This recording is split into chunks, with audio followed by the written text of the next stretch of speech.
વલસાડ જિલ્લામાં હજુ પણ નેશનલ હાઈવે પર ઠેર ઠેર ખાડાઓ જોવા મળી રહ્યા છે।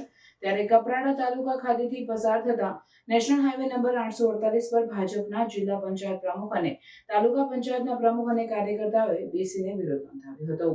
વલસાડ જિલ્લામાં પડેલા વરસાદના કારણે ઠેર ઠેર જગ્યાએ ખાડાઓ પડી જવા પામ્યા છે। નેશનલ હાઈવે અને મુખ્ય માર્ગો પર ખાડાના કારણે વાહન ચાલકો પરેશાન થઈ રહ્યા છે।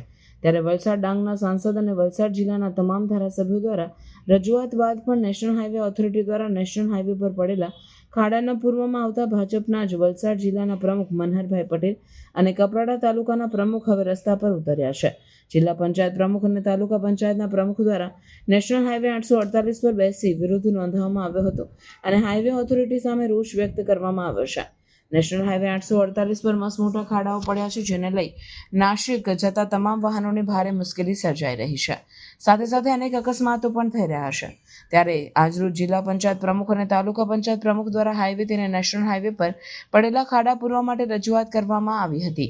તે દરમિયાન નેશનલ હાઈવે ઓથોરિટીના અધિકારીઓ દ્વારા જ જિલ્લા પંચાયત પ્રમુખ અને તાલુકા પંચાયત પ્રમુખને ઉડતો જવાબ આપ્યો હતો।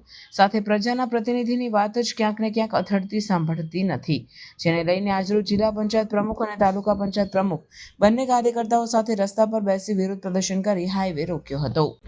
આગળ અમારા સંસદ સભ્ય ધવલભાઈ પટેલ અને કપરાડાના ધારાસભ્ય ભાઈ શ્રી જીતુભાઈએ સંકલનમાં પણ આ પ્રશ્ન ઉઠાવેલો। ત્યાર પછી આ રોડ પર આજે મારે નીકળવાનું થયું, પરંતુ ખૂબ જ ખાડા હોવાથી બેનશ્રી એસો છે એમને મેં વાત કરી, પણ એમણે ઉલટો જવાબ આપ્યો, તેથી અમારે બેસવાની ફરજ પડી।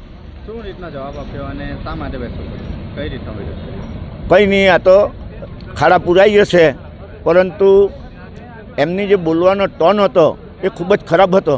આ અધિકારીના લીધે આ લોકોને જાનમાલનું નુકસાન થાય છે। કેટલી તકલીફ પડે છે? કેટલા મોટા ખાડા છે? ખૂબ મોટા ખાડા છે અને લોકોને ખૂબ તકલીફ પડે છે। મારું નામ હીરાબેન પ્રભુભાઈ માહલા, તાલુકા પંચાયત પ્રમુખ શ્રી કપરાડા। આ નેશનલ હાઈવે 848 જે નાસિકથી પારડીને જોડે છે, આ નેશનલ હાઈવે ઉપર છેલ્લા 1.5 મહિનાથી એટલા બધા ખાડાઓ પડી ગયા છે કે અમે નેશનલ હાઈવે ઓથોરિટીને વારંવાર રજૂઆત કરવા છતાં આ ખાડાઓ જેવાને તેવા જ દેખાય છે। આ રસ્તા ઉપરથી દરેક વર્ગના કર્મચારીઓ અપડાઉન કરે છે, સ્કૂલે જતા બાળકો અપડાઉન કરે છે, રોજીરોટી માટે જતા મજૂરો પણ અપડાઉન કરે છે અને કેટલાય એક્સિડન્ટો થાય છે, જેમાં નિર્દોષ લોકોના જીવ પણ જાય છે। અને અમે જ્યારે હાઈવે ઓથોરિટીને ફોન કરીએ છીએ ત્યારે એવો અમને ફક્ત સંતોષકારક જવાબ તો આપે છે, પરંતુ જે કામ થતું નથી એના માટે આજે અમારે આ વિરોધ કરવા પડ્યો છે। કઈ રીતનો વિરોધ કરવામાં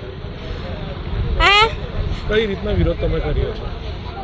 આજે મેં સવારે 2 વખત હાઈવે ઓથોરિટીવાળાને 2 વખત ફોન કર્યો, પરંતુ મારો કોલ એમણે રિસીવ ના કર્યો, તો અમારે આ રીતે આ ધરણા ઉપર બેસવા પડ્યું।